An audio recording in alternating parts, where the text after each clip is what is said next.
Good morning. Good morning. Warrior wake up call. I still have trouble with my W's. It is Warrior wake up call and it's Aphasia Awareness Month. It's June. My name is Paula. I am a stroke survivor that was diagnosed with aphasia along with other disruptions of my life. Aphasia being one of the most difficult to overcome. Losing the ability to have a cognitive thought and actually communicate it out to the world is certainly one of the most difficult hurdles to overcome for so many reasons. And I wanted to celebrate all of us that are stroke survivors or brain injury in some way that have aphasia because of what we overcome to be who we are today. Having that communication skills taken away is a dramatic change of life. And I want to go forward though and start with today's daily practice and get into some of the conversation about aphasia. But the daily practice today is about arm pulls.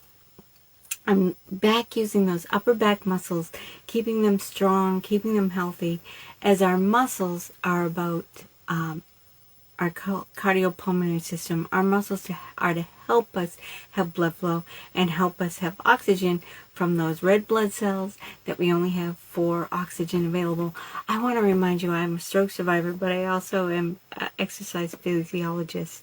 And I want to bring up these arm pulls. We all do them a little bit different, but arm pulls, you want to bring your arms to shoulder height and you bring your arms forward.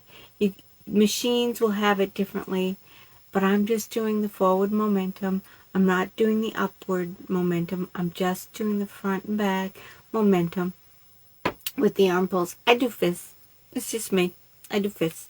I guess it's kind of like if I'm holding a bar, it can be like this at the gym. You know, you do your arm pulls like this. But I kind of do it like this. And there is different muscles that you are engaging and how you engage them, meaning the rhomboids themselves, and how you engage, whether you go this way or whether you go this way. It is a little different. But certainly, let's do 5 more, and we'll go backwards. 5, 4, 3, 2, 1. Okay, waking up those muscles. You need to stretch it out. You just do this. Bring your arm out a little bit if you want. Notice I'm sitting too. You don't have to stand to do these. But good morning, and that feels good. We woke up the shoulders, woke up the back here, the upper back. And I wanted to speak about aphasia a little bit more. Yesterday I did bring up puzzles. How cooking for me at the time, I didn't know was a puzzle. And I brought up the dishwasher, and I don't think I explained as well as I would have liked. But I actually couldn't remember for years what was behind the cabinets in my kitchen. I lived there for 15 years, and I didn't know what was in the cabinets behind those. So what I did, or I made it my job to do, was to empty the dishwasher when I had to. And the way I did that was I opened all the cabinets and drawers if I could, you know, as far as you can, because I wasn't going to try to strain my brain to learn it. I actually just opened the cabinets and would go have a glass in my hand and go, where does this go? Have a plate, and then where does that go? The silverware itself. Different utensils go in different drawers. I had different drawers for my long silverware for cooking. And those are an example of puzzles. It's almost like, in regards to putting dishes away, it's almost like you're in somebody else's house, or I don't want to say somebody else's house. That sounds kind of creepy. But you rented a house, you're on vacation, and you don't know where anything goes. So you open all the cabinets. It may not be the way you did it before. It's just what you should do. Or you put all the dishes on the counter, and then you open the cabinets and decide. I'm not trying to strain my brain. I'm trying to help my brain relearn where everything goes. So that is a strain in itself when it comes to aphasia and relearning the processes of language and communication as well. It's repetition. The idea is that you're repeating it, which is why I said warrior wake-up call a couple times, because I didn't want to do it today, and I still need to relearn it more and more, over and over and over again. New pathways, new synapses, new electromagnetic activity, just new impulses in the brain. And with that, understanding aphasia is part of the growth process, in my opinion, of course, because when we have our stroke, our brain injury, the ability to communicate being taken from us is very confusing. And it's also very confusing as to what noises come out, meaning we're not able to form words, and that doesn't make sense because aphasia does not affect our intellect. When I say that, we intelligently know what we want to say. We intellectually or intelligently don't know what happened, and we don't know what to do about what happened. So the experience is, I'd say befuddlement, but it's even harder than that. It's truly confusion and true foolishness of what's coming out of our mouth, because it doesn't correlate to what we wanted to say or what we're experiencing in our heart and our soul. And that's part of it. We haven't lost our soul. We haven't lost our heart. We haven't lost who we are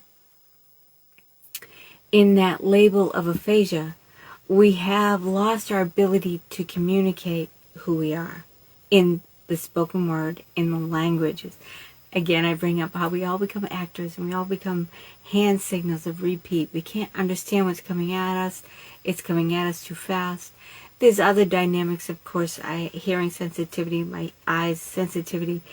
And I wanted to give us some empathy and some grace, or I should say sympathy, because this is what we all go through, but also some incentive, I hope, to let you know by my speaking with you today.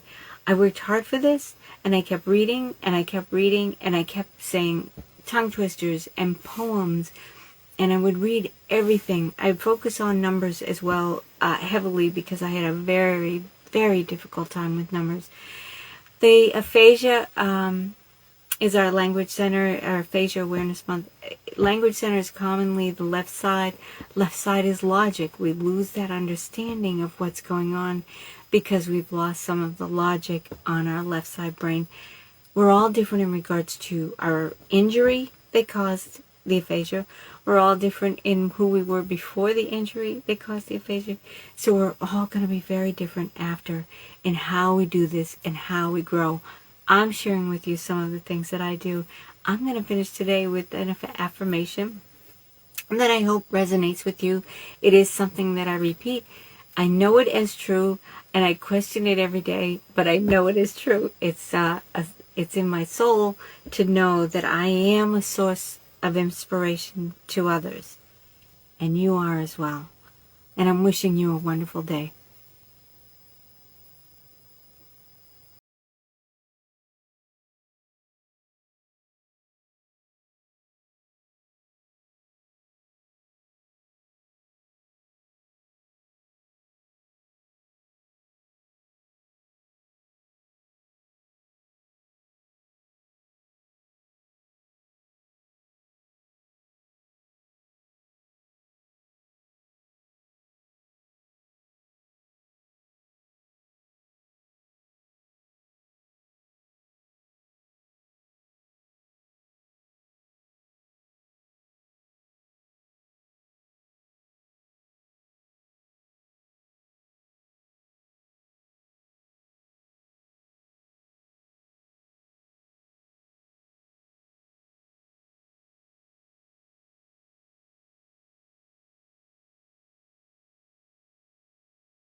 Morning Motivation Squad. Hello, it's Paula.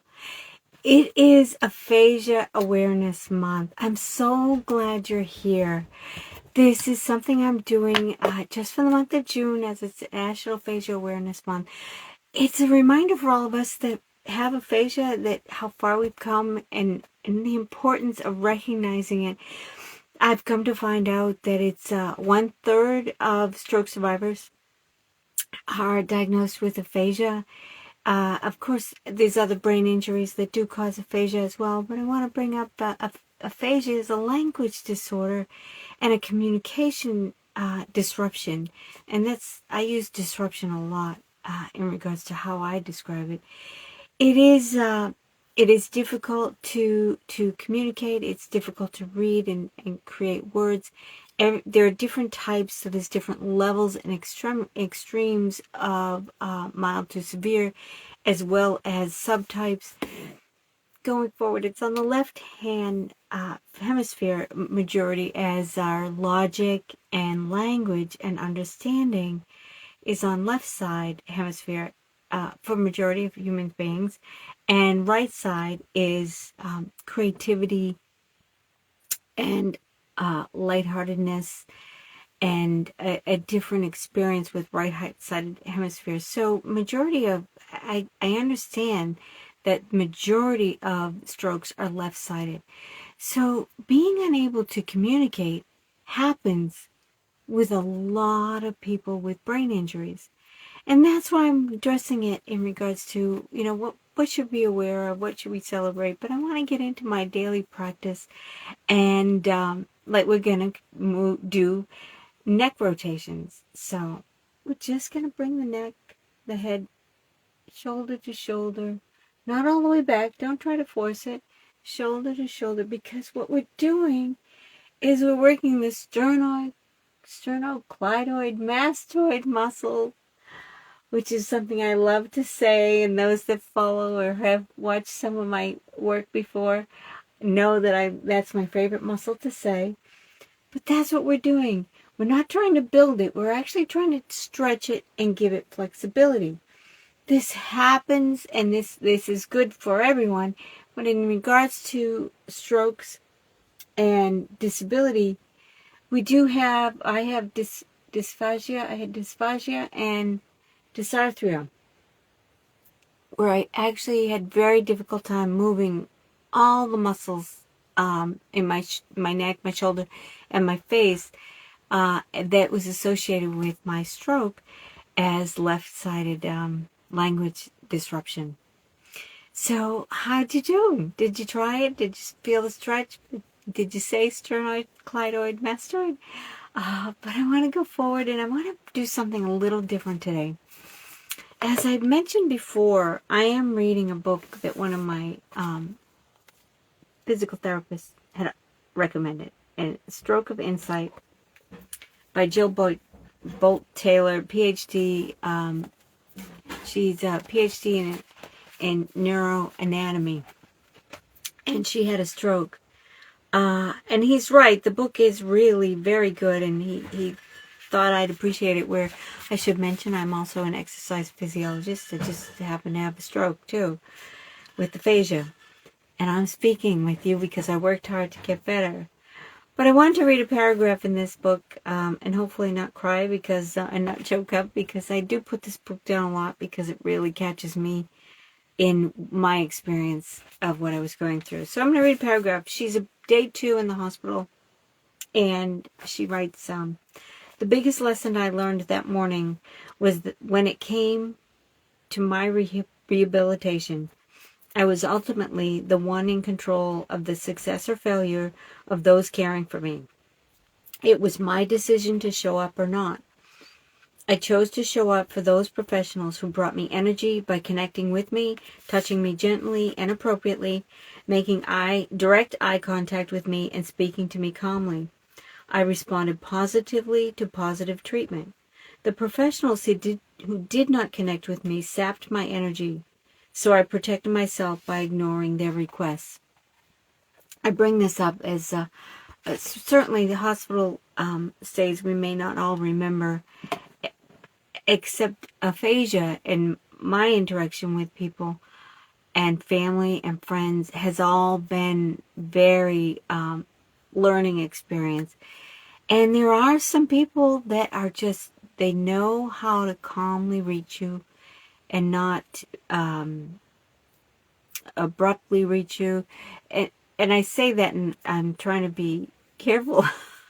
And we're all a little different, but interaction with people is part of communication. And there's people that will just sap your energy, as her words said, and they'll take it away. And that even happens in the hospital, in the medical field, that they're not all necessarily fully understanding of all the sensitivities that stroke survivors have. Communication certainly is one of them. I mentioned it earlier in a different presentation about what communication comes at you is something, and the pace that it comes at you at sometimes is so much that you actually have to do your body language and say, wait, repeat. Other people are not open to that repeating, and they're not patient, and they will sap your energy, so I stay away from them. There are family and friends that I need to keep away, and I just need to focus on the positive. I'm asking you if that's something you're doing. I'm hoping you're not experiencing it the same way I did.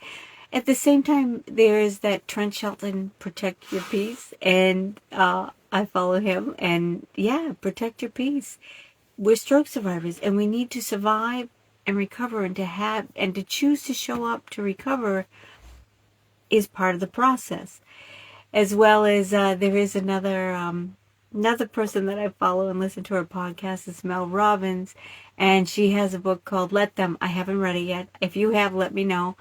I haven't picked it up, but let them. And the idea behind that, of course, is just let them be the people they are, whether they're professionals in the medical field that don't seem to connect with you appropriately, or family or friends. Let them. Your job, my job, is to be ourselves and get well and get better and work on our recovery and brain injury recovery. Going forth, I want to talk about another thing about brain injury recovery, and my topic is naming objects. Naming objects was a speech therapy activity that I did to help me recall, but also help me with words and forming associated combinations of words. So in my case, it was a she, but she would ask me, can you name how many flowers can you, and you name them. If you can, you write them down. And if in the beginning, it's very difficult to name, for me, to name more than a couple flowers or name trees, types of trees. I didn't get very far. But the idea is to go next week and try it again, and the week after and try it again. Not necessarily tomorrow. That's not necessarily a daily practice. At the same time, the idea is to actually work on that association as well as the words. And I could say maybe tulips. I could say roses, but I definitely couldn't say hydrangeas. It was in my head, but a combination of all the syllables of that word, but also it just wasn't coming out. And you try to pick your favorite, and it's in your head, but you can't remember how to say it. And mine's a salt mist roses. I love the smell of them. Down by the beach, me and the ocean. And I wanted to bring that up as a practice, possibly, but it's really a conversation of maybe you could start doing that and write it down. Even just sitting and thinking of associated things. Cars, think of associations. I will share 10 months, I guess, about after my stroke, I wanted to name the NFL teams. And I'm hail from Boston area originally, and I'm a NFL. I follow the sports, and I could name about 3. I couldn't even remember who won last year's Super Bowl. And that was highly unusual for me, as I was a fan. And that was very upsetting, and it's very disturbing. Much like when I say I read this book, I can't sit down and read it completely because it's very emotional. But I did do a few, and then you do it again another time, and then you try baseball in the middle, or you try hockey, listing hockey, or you try listing your basketball teams. For me, being Boston area, it's very sports orientated. So that was okay, except I couldn't do it. So those associations are important in our recovery for aphasia. Hopefully I'm explaining that well. But I'm going to go right into the affirmations. The affirmation today I have is, I am filled with energy and vitality. I am filled with energy and vitality. This will motivate me and momentum me through the day to say I am filled with energy and vitality. And I hope you said that with me. Thank you for joining. I wish you a wonderful day.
So great to see you. Thank you for joining.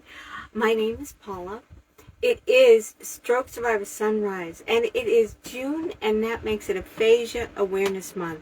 I'm going live every day this month on Aphasia Awareness Month in recognition of this badge of honor that we now have as we survived a stroke or a brain injury.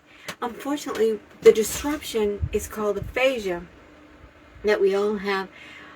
Possibly, maybe you're yourself or you are a care partner for someone that has it.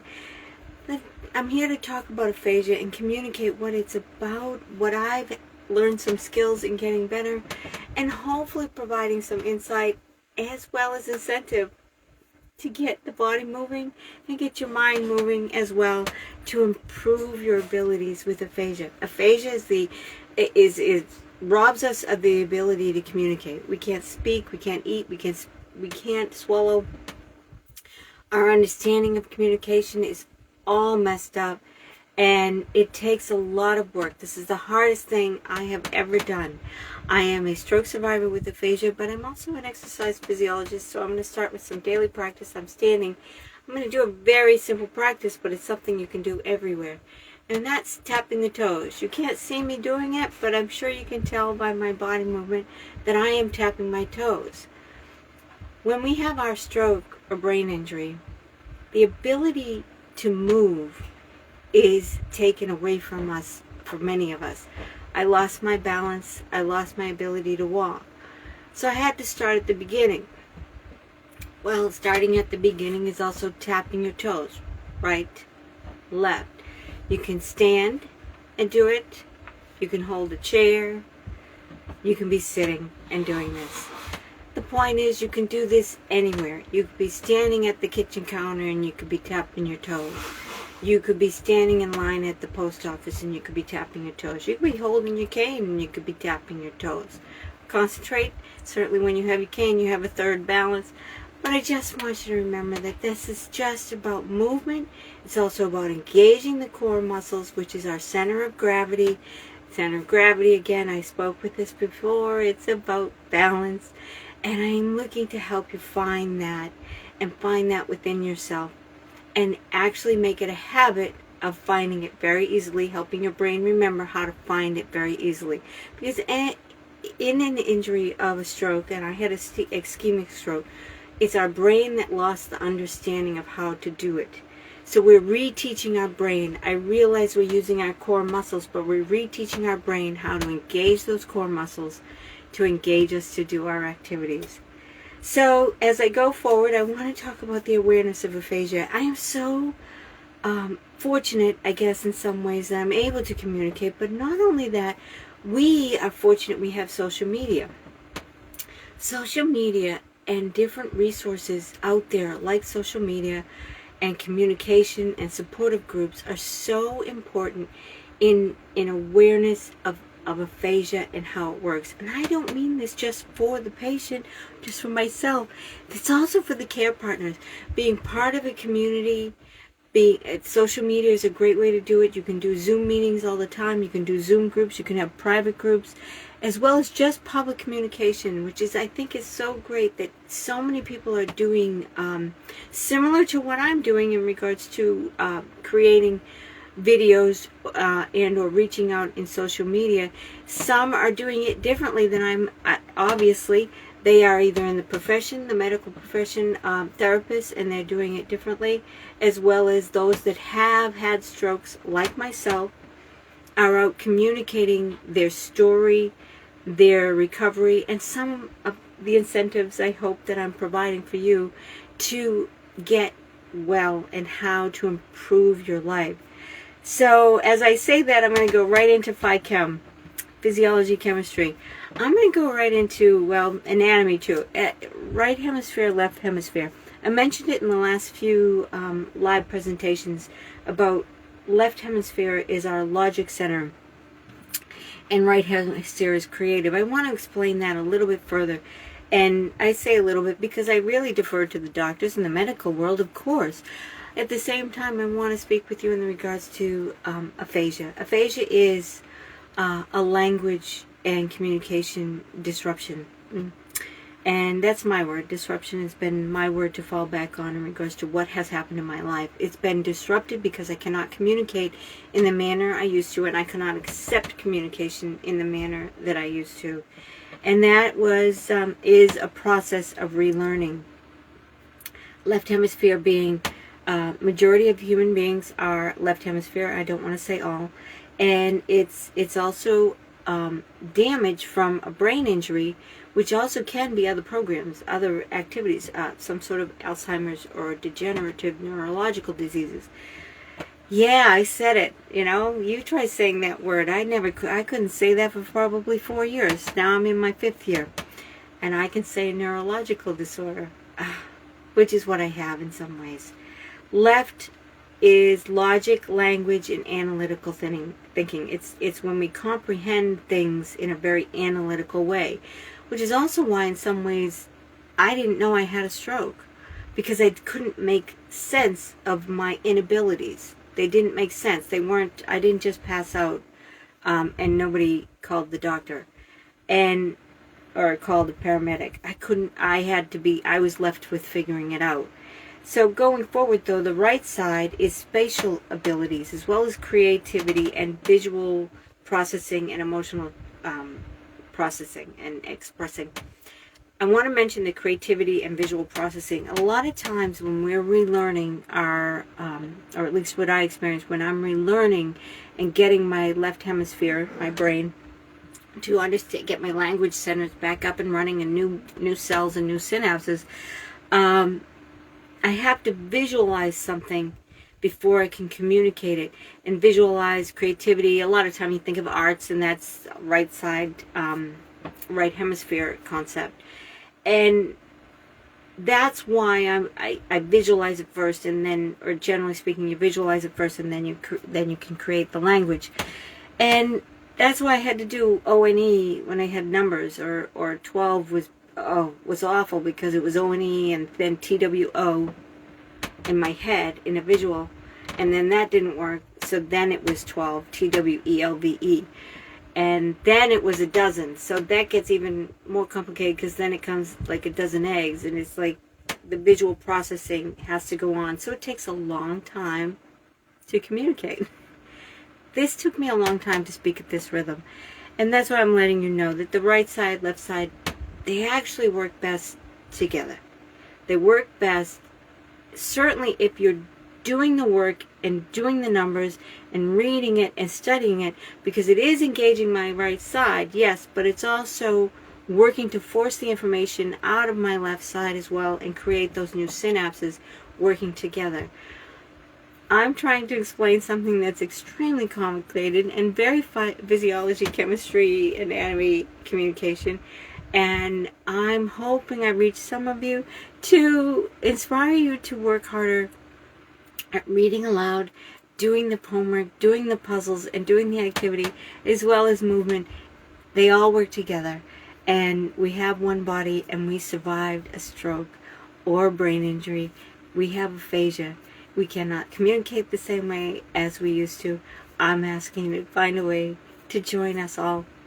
I'm wishing you a great day. Thank you for joining.